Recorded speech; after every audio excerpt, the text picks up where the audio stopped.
Welcome to Biz Africa. I'm Ramanyang. 2012 has indeed been a year of many firsts for South Sudan. Apart from the fact that Africa's newest nation celebrates its first birthday, the country has notched up a host of achievements, not the least of which is to survive without revenues from oil, which in the past were the backbone of its fragile economy. CCTV's Peter Okaba takes a closer look at a year that has been pretty tough for South Sudan, both politically and economically. The creation and adoption of a Southern Sudanese currency was one of the first steps taken by the world's newest nation, firm in the belief that it was setting off on its own, with the largest share of the oil revenue from the oil fields carved up between it and Sudan. A list of priority areas were drawn up for the oil dollars to be poured into. But alas, it was not to be. A year later, that oil revenue, which made up some 98% of total national income for South Sudan, is but a distant memory, the casualty of ongoing disagreement with Sudan over how to share out inherited wealth.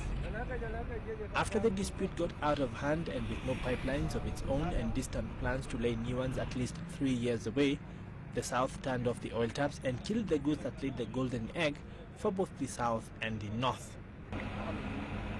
South Sudan has been working since then to diversify its economy and develop other avenues of generating foreign exchange. Accordingly, it has managed to chalk up a variety of achievements.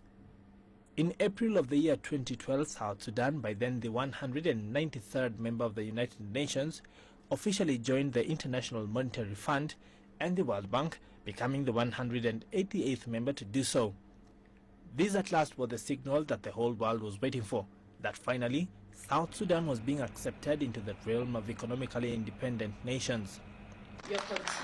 Less than a month later, at the end of May 2012, South Sudan was formally welcomed into the Africa Development Bank. Our newest member, South Sudan. It will be our privilege to work with you in rebuilding the new country, economic integration, and peaceful coexistence with all your neighbors.